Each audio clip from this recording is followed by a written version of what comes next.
بسم الله الرحمن الرحيم الحمد لله رب العالمين والصلاة والسلام على أشرف الأنبياء والمرسلين سيدنا ومولانا محمد وعلى آله وأصحابه أجمعين وبعد۔ آج قرآن کریم کے مضامین کے خلاصے کی ابتدا 14ویں پارے سے ہو رہی ہے، اور 14واں پارہ سورۃ الحجر کی دوسری آیت سے شروع ہو رہا ہے۔ اس کی پہلی آیت 13ویں پارے کے اندر داخل اور شامل ہے۔ الحجر قوم سمود کی اس بستی کا نام ہے جو انہوں نے پہاڑوں کو تراش کر اپنی رہائش گاہیں بنائی تھیں، اور چونکہ ان لوگوں کو اللہ رب العزت کے عذاب کے ذریعے ہلاک کیا گیا تھا، ان کا تذکرہ قرآن کریم کی سورت کے اندر موجود ہے۔ اس بنا پر اس سورت کا نام الحجر رکھا گیا ہے۔ شروع میں اللہ رب العزت قرآن کریم کے بارے میں فرما رہے ہیں، تلک آیات الکتاب و قرآن مبین، یہ کامل کتاب کی آیتیں اور واضح قرآن کریم کی آیتیں ہیں جو آپ کو پڑھ کر کے سنائی جا رہی ہیں۔ ربما یود الذین کفروا لو کانوا مسلمین، ایک وقت ایسا آئے گا کہ یہ کافر بے ایمان جو آج ایمان لانے کے لیے تیار نہیں ہو رہے ہیں، یہ تمنائیں کریں گے کہ کاش اگر ہم مسلمان ہو جاتے تو اچھے رہتے۔ اللہ تعالیٰ فرما رہے ہیں کہ میرے نبی مستقبل میں قیامت کے دن انہیں یہ تمنائیں کرنی پڑیں گی، لہذا آج اگر یہ نہیں مانتے اور آپ کی مخالفت کرتے ہیں، کل یہ خود اپنی حالت پہ افسوس کریں گے۔ آپ ان کی کوئی پرواہ نہ کریں، ذرہم یأکلوا ویتمتعوا ویلہہم الامل فسوف یعلمون، آپ انہیں چھوڑ دیجئے، یہ کھاتے پیتے رہیں اور دنیا کی عیاشیاں کرتے رہیں اور اپنی امیدوں کے سہارے جیتے رہیں۔ فسوف یعلمون، عن قریب انہیں پتہ چل جائے گا۔ وما اہلکنا من قریۃ الا ولہا کتاب معلوم، ہر بستی کی ہلاکت اور ہر بستی کی تباہی کے لیے اللہ کے ہاں وقت متعین ہوا کرتا ہے۔ ما تسبق من امۃ اجلها وما يستأخرون وقالوا یا ایھا الذی نزل علیہ الذکر انک لمجنون، اور حضور اکرم صلی اللہ علیہ وسلم کا مذاق اڑاتے ہوئے کہتے کہ دیکھو نعوذ باللہ کیسا دیوانہ پاگل ہے جو اللہ کا قرآن سنا رہا ہے۔ گویا اللہ کا قرآن سنانے والوں کی وہ بدنام کرنے کے لیے معاشرے کے اندر حضور اکرم صلی اللہ علیہ وسلم کے لیے ایسے الفاظ استعمال کرتے تھے، لو ما تأتینا بالملائکہ ان کنت من الصادقین۔ ان کا کہنا یہ تھا کہ آپ اگر سچے رسول ہیں ہی تو پھر تو آپ کے آگے پیچھے فرشتے نظر آنے چاہیے، سیکورٹی کے لیے آپ کے دائیں بائیں آگے پیچھے ہٹو بچوں کی صدائیں ہوں، اور آپ کو پروٹوکول دیا جا رہا ہو۔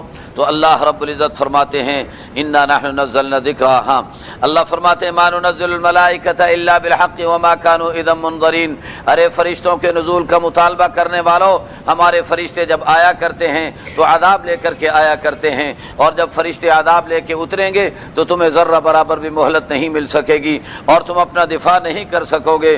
سنو، تم کہتے ہو کہ قرآن کریم دیوانے اور پاگل کی بڑھ ہے، ایسی بات نہیں۔ انا نحن نزلنا الذکر وانا لہ لحافظون، یہ قرآن ہم نے اتارا ہے اور اس کی حفاظت بھی ہم ہی کریں گے۔ قرآن کریم اسی انداز پر کافروں سے خطاب کر رہا ہے، اور قرآن کہتا ہے وما یاتیہم من رسول الا كانوا به یستہزئون، اے میرے نبی اگر آپ کا مذاق اڑایا جا رہا ہے تو یہ رسالت کی وادی ایسی ہی پرخار وادی ہے کہ اس راستے کے اندر آنے والے ہر ایک کا مذاق اڑایا گیا۔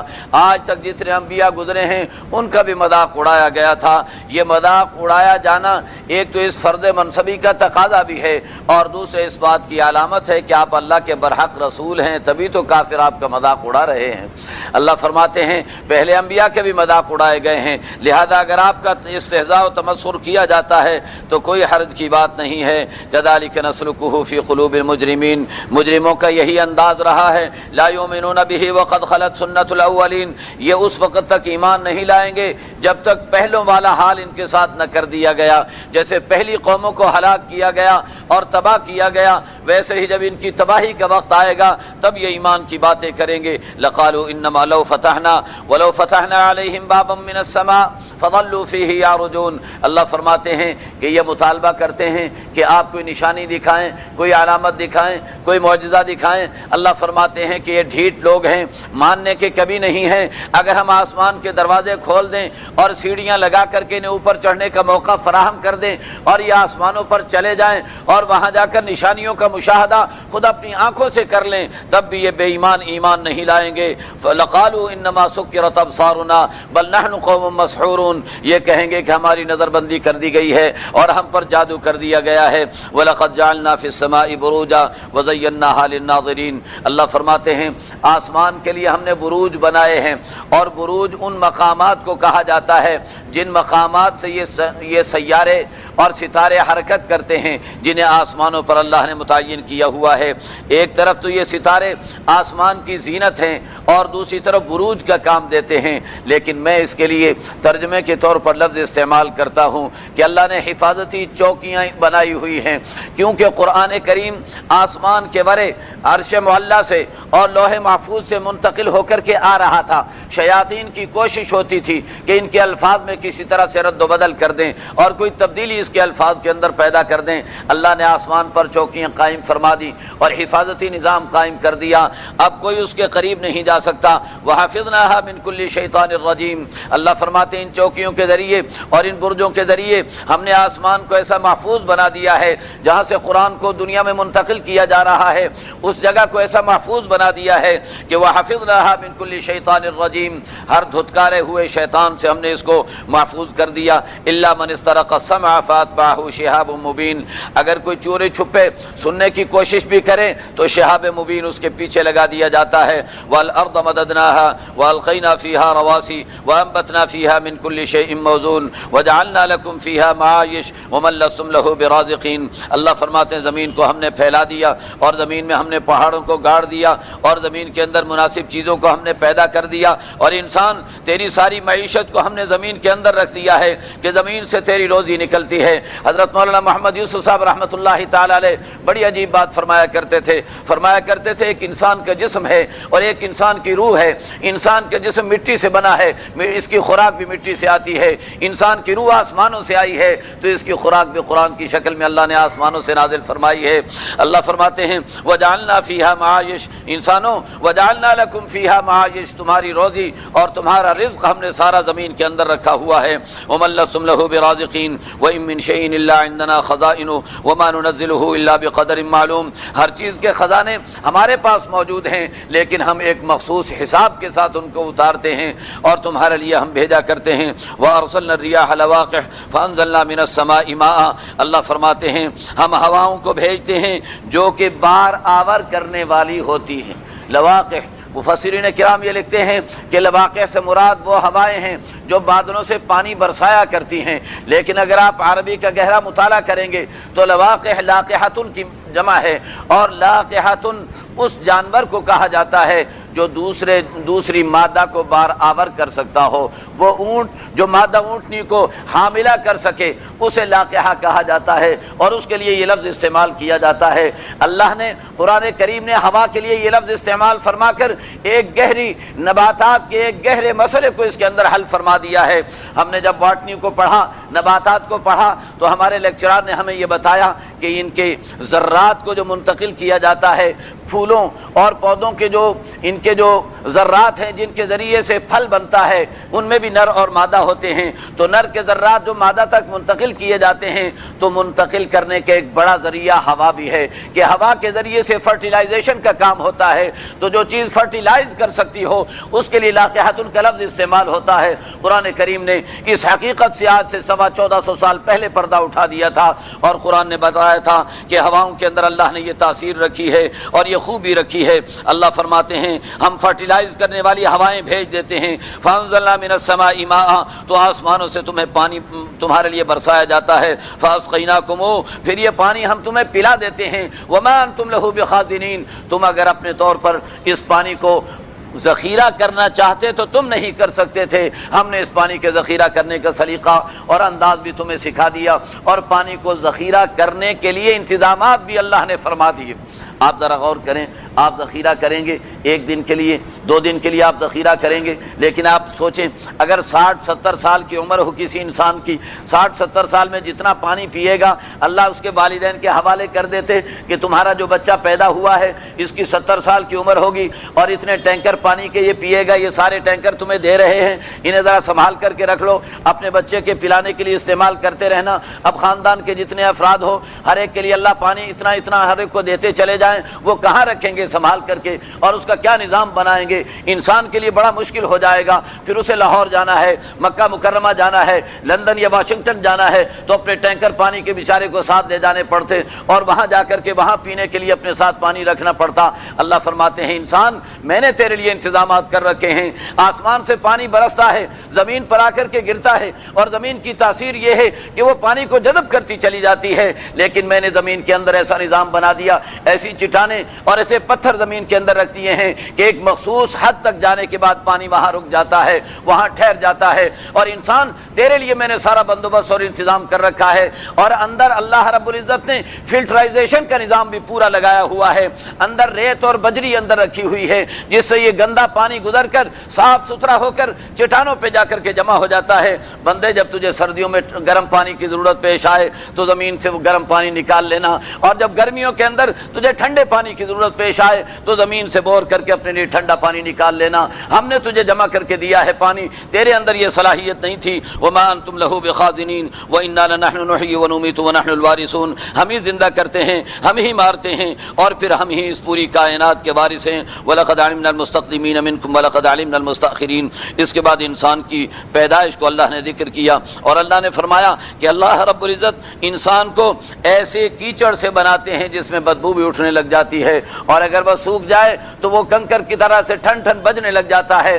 ایسی مٹی سے ہم اس انسان کو تخلیق کرتے ہیں اور اس انسان کو پیدا کرتے ہیں۔ ایک ڈاکٹر صاحب کہنے لگے کہ جی اگر یہ مٹی سے ہی اللہ نے انسان کو نکالا ہے تو یہ تو بہت بڑا معجزہ ہوگا۔ میں نے کہا محترم یہ معجزہ تو آج بھی موجود ہے۔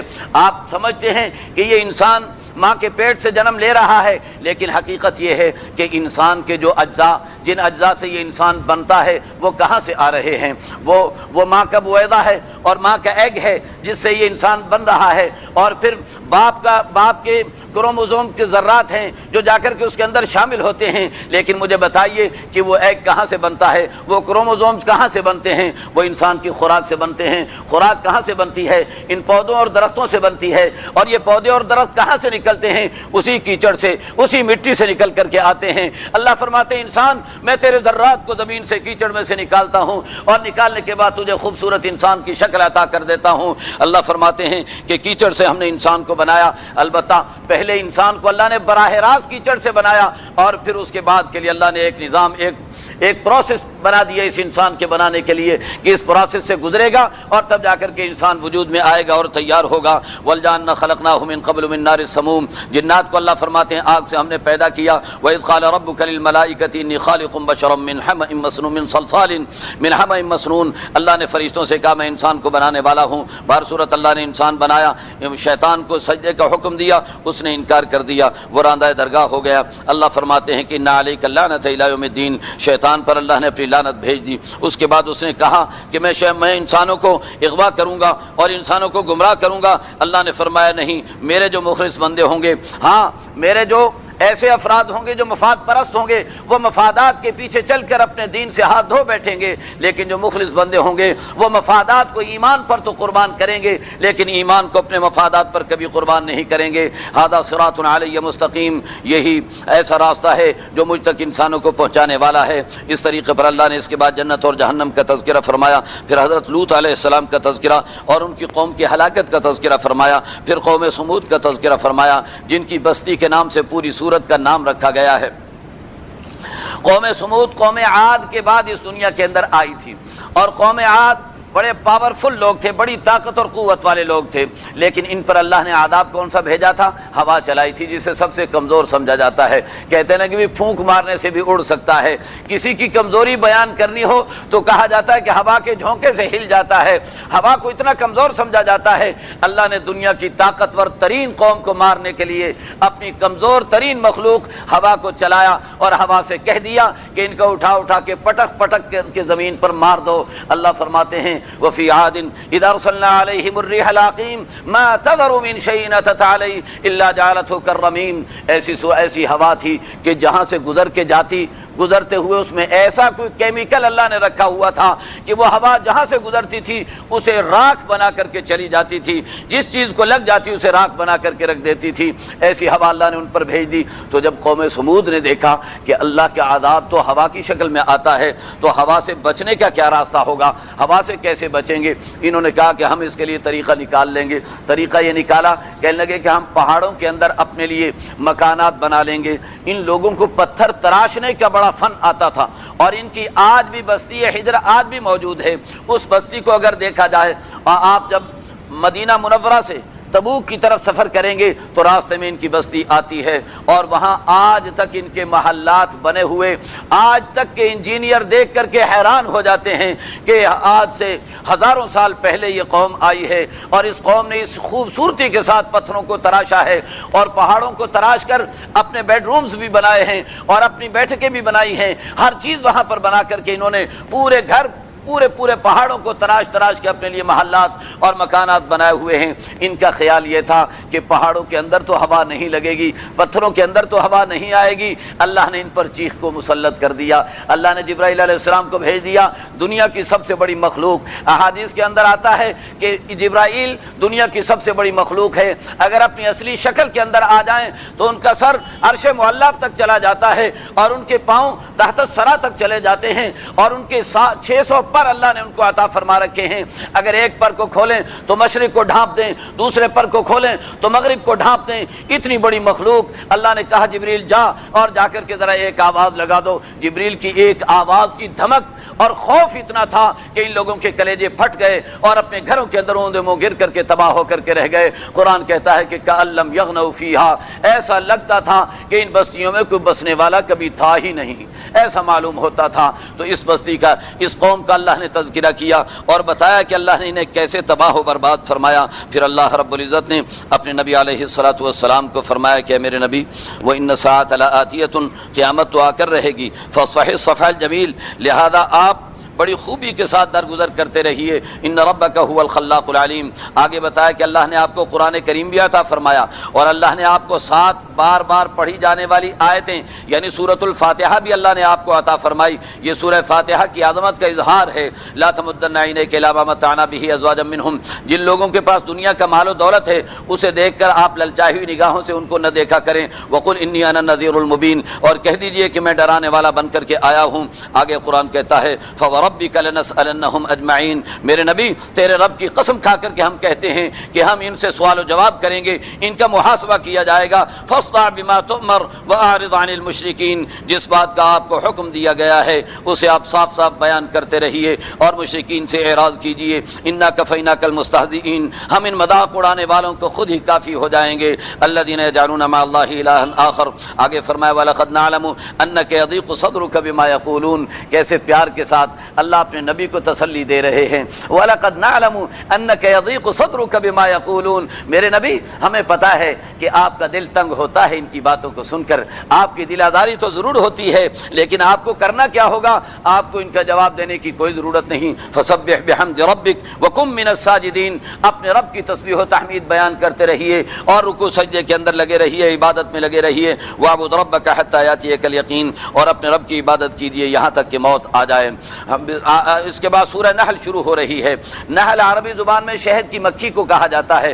اللہ نے اس پوری سورت کے اندر توحید کے موضوع پر بڑے زبردست دلائل پیش فرمائے ہیں، تو اس کے اندر اللہ نے شہد کی مکھی کا بھی تذکرہ فرمایا ہے۔ اس بنا پر پوری سورت کا نام سورۃ النحل رکھ دیا۔ ابتدا کے اندر فرمایا اتی امر اللہ فلا تستعجلوا، ارے قیامت تو آ کر کے رہے گی، تمہیں کس بات کی جلدی مچی ہوئی ہے، تم کیوں جلدی مچا رہے ہو؟ مشرکین کہتے تھے کہ قیامت آتی کیوں نہیں، قیامت آتی کیوں نہیں؟ وَيَقُولُونَ مَتَىٰ هذا الوعد ان كنتم صادقین، بتاؤ قیامت کب آئے گی؟ اللہ کہتے ہیں فلا تستعجلوا، جلدی نہ بچاؤ، ينزل الملائکۃ بالروح من امرہ علی من یشاء من عبادہ ان انذروا انہ لا الہ الا انا فاتقون۔ اس کے بعد اللہ نے انسان کی تخلیق کو بیان فرمایا، پھر جانور اور حیوانات کی تخلیق کو بیان فرمایا، اور پھر یہ بتایا کہ ان جانوروں اور حیوانات کے اندر اللہ نے ان کے لیے منافع رکھے ہوئے ہیں، انسانوں کے لیے کھاتے بھی ہیں اور دوسرے فائدے بھی حاصل کرتے ہیں، بار برداری کا فائدہ بھی حاصل کرتے ہیں، اور پھر گوشت کے اندر جو کیلوریز ہوتی ہیں ان کے ذریعے سے حرارت بھی حاصل کرتے ہیں۔ وَتَحْمِلُ أَثْقَالَكُمْ إِلَىٰ بَلَدٍ لَّمْ تَكُونُوا بَالِغِيهِ، اللہ فرماتے ہیں کہ اللہ نے گھوڑے بھی پیدا کیے، خچر بھی پیدا کیے، گدھے بھی پیدا کیے، تم ان کی سواری بھی کرتے ہو اور زینت بھی تمہیں اچھے بھلے بھی لگتے ہیں۔ وَيَخْلُقُ مَا لَا تَعْلَمُونَ، اور اللہ ایسی سواریاں بھی پیدا کریں گے جو تم جانتے بھی نہیں ہو۔ مفسرین کرام فرماتے ہیں کہ اگر اللہ رب العزت اس وقت بتاتے کہ جناب والا تمہیں ایسے ہوائی جہاز ایجاد ہوں گے اور ایسے ہیلی کاپٹر ایجاد ہوں گے، اور تو انسان سمجھ نہیں سکتا تھا، لہذا اللہ رب العزت نے ان ہوائی جہازوں اور جدید سواریوں کا تذکرہ تو کر دیا، لیکن اس انداز پر کیا کہ اس دور کے لوگوں کو کوئی اشکال بھی واقع نہ ہو۔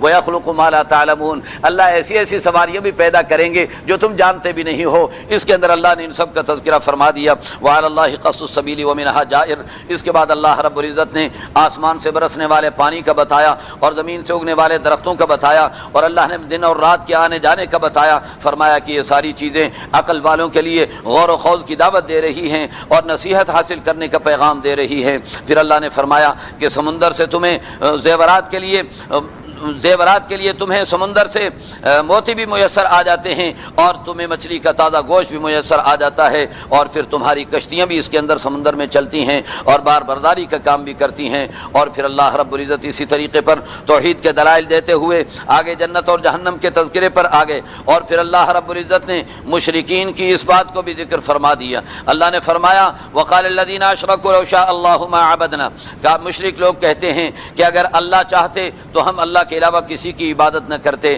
اللہ تعالیٰ فرماتے ہیں كذلك فعل الذين من قبلهم، پہلے بھی ایسی ہی حرکتیں کرتے رہے ہیں۔ فهل على الرسل الا البلاغ المبين، رسولوں کی ذمہ داری تو واضح پیغام کو پہنچا دینا ہے۔ اللہ رب العزت فرماتے ہیں یہ لوگ قسمیں کھا کر کے کہتے ہیں واقسموا بالله جهد ايمانهم لا يبعث الله من يموت، یہ قسمیں کھا کر کے کہتے ہیں کہ مرنے والے کبھی زندہ نہیں ہو سکیں گے۔ بلا وعدا عليه حقا ولكن اکثر الناس لا يعلمون، اللہ فرماتے ہیں اللہ کا وعدہ سچا ہے، لوگ جانتے نہیں ہیں، اللہ انسانوں کو پیدا کر کے دکھائیں گے۔ پھر اللہ نے ہجرت کرنے والے اور ہجرت کرنے والوں کو بتایا کہ جو اللہ کے لیے ہجرت کرتے ہیں، مظلوم بننے کے بعد ہجرت کرنی پڑتی مجبوراً انہیں، تو اللہ انہیں بہترین قسم کا ٹھکانہ عطا فرماتے ہیں، اور آخرت کا اجر تو اللہ نے ان کے لیے رکھا ہوا ہے ہی۔ پھر اللہ نے بتایا کہ اللہ کے جتنے نبی اور رسول آئے سب انسان بن کر اس دنیا میں تشریف لائے، اور اللہ رب العزت نے انہیں معجزات عطا فرمائے اور انہیں کتابیں عطا فرمائیں۔ اللہ رب العزت نے اس کے بعد ارشاد فرمایا کہ لوگوں سنو، وقال اللہ لا تتخذوا الہین اثنین، دو معبودوں کا نظریہ باطل نظریہ ہے۔ اس زمانے میں مانویت کا یہ نظریہ تھا، ان لوگوں کا کہنا یہ تھا کہ ایک معبود آسمانوں پر اور ایک معبود زمین پر، ان کا کہنا یہ تھا کہ ایک خدا خیر کا ہے اور ایک خدا شر کا ہے، خیر کے خدا کو وہ یزدان کہتے تھے اور شر کے خدا کو اہرمن کہتے تھے، اور اسی طریقے پر کچھ ایسے بھی لوگ پیدا ہوئے جن کا کہنا یہ ہے کہ آسمانوں پر احد ہے اور زمین پر احمد ہے، اور وہ اسے معبود آسمانوں کا خدا علیحدہ قرار دیتے اور زمین کا خدا علیحدہ قرار دیتے ہیں۔ قرآن نے کہا وقال اللہ لا تتخذوا الہین اثنین، دو خدا نہ بناؤ، انما هو الہ واحد، یاد رکھو ایک ہی معبود ہے، فإیایا فرحبون۔ اس کے بعد اللہ رب العزت اپنے لیے اولاد کے دعوے کو باطل قرار دے رہے ہیں اور فرما رہے ہیں کہ تم نے میرے لیے ایک تو اولاد کا فیصلہ کیا، یہ بڑا بھونڈا فیصلہ تھا، پھر دوسرا فیصلہ کیا کیا کہ تم نے کہا کہ اللہ کی اولاد لڑکیاں ہیں۔ اللہ فرماتے ہیں دیکھو تو صحیح، ذرا غور تو کرو کہ اگر لڑکیوں کا تمہیں بتایا جائے کہ تمہارے گھر میں لڑکی پیدا ہوئی ہے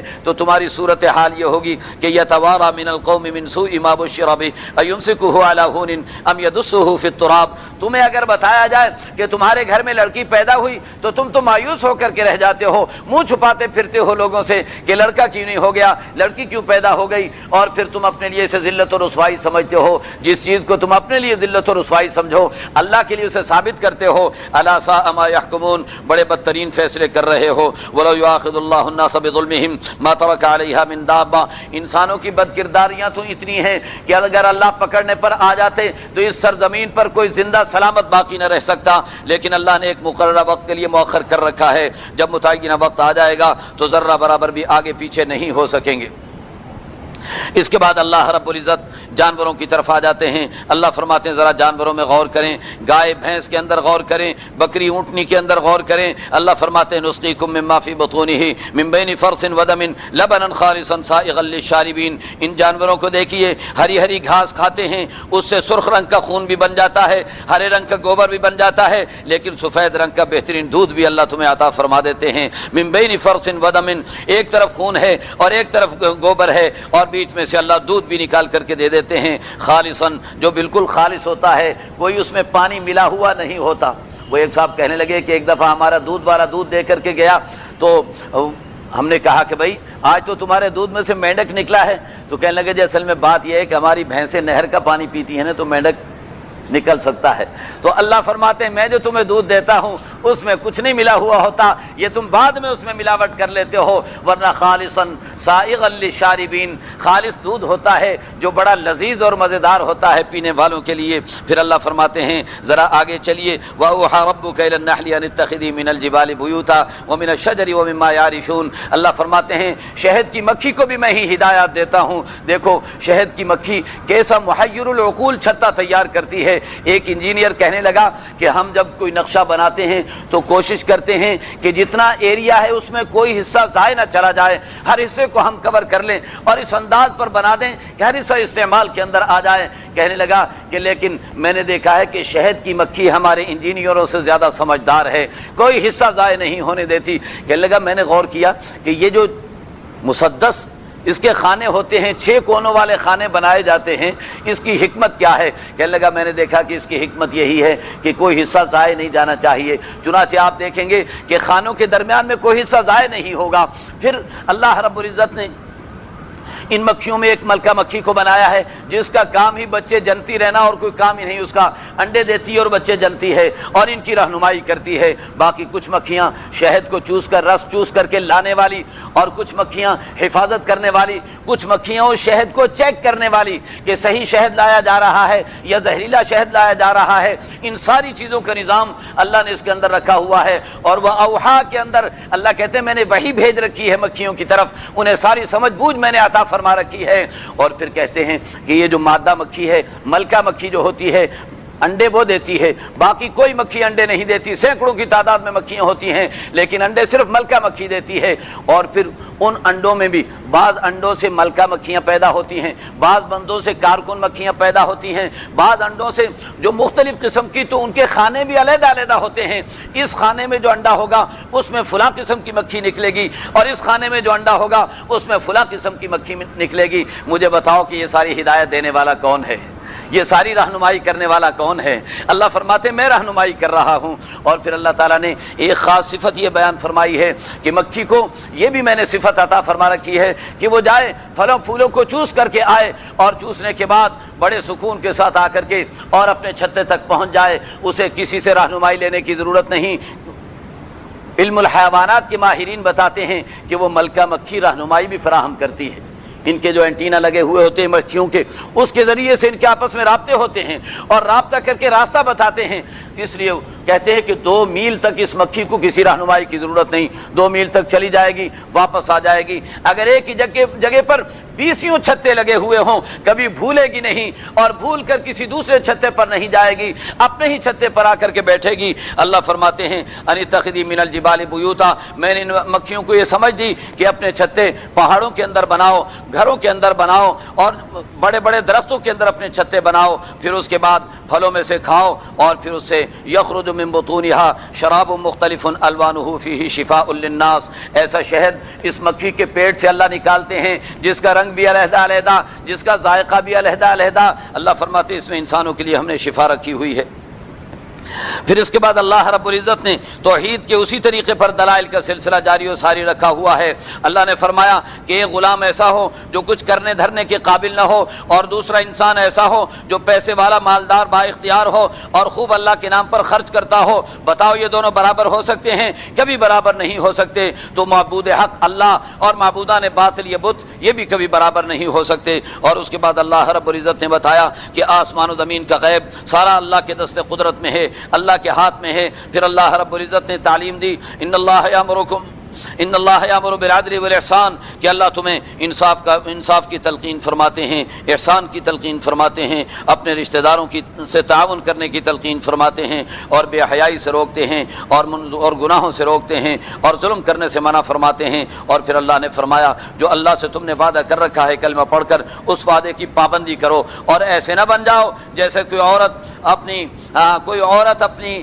وہ اس کو چرخے کے اندر اپنا سوت کاٹ رہی ہو، اور سوت کاٹنے کے بعد جب سوت تیار ہو جائے تو اس اٹی کو ملا کر کے خلط ملط کر کے رکھ دے، اور خلط ملط کر کے ساری محنت کو اکارت کر کے رکھ دے۔ تم نیکیاں کرتے ہو، نیکیاں کرنے کے بعد بدعملی کے ذریعے اپنے اعمال کو ضائع نہ کیا کرو۔ اس کے بعد اللہ رب العزت نے فرمایا کہ جب تم قرآن پڑھنے لگو تو اعوذ باللہ من الشیطان الرجیم پڑھ لیا کرو۔ پھر اللہ نے ان لوگوں کا جواب دیا جو اللہ کے نبی کو کہتے تھے کہ یہ دوسروں سے سیکھ کر کے قرآن سناتے ہیں۔ اللہ نے فرمایا لسان الذی یلحدون الیہ اعجمی وہذا لسان عربی مبین، یہ جن کے بارے میں کہتے ہیں وہ تو عجمی انسان ہے، وہ عربی قرآن کیسے سکھا سکتا ہے؟ لہذا یہ عربی قرآن تو اللہ کا عطا فرمودہ ہے۔ اس کے بعد اللہ رب العزت نے بتایا ان ابراہیم کان امۃ قانتا للہ حنیفا، کہ ابراہیم علیہ السلام ایک اللہ کے بڑے فرمانبردار انسان تھے اور مقتدا تھے، دنیا کے امام تھے، اور وہ مشرکین میں بھی داخل نہیں تھے، اللہ کی نعمتوں کا شکر کرنے والے تھے۔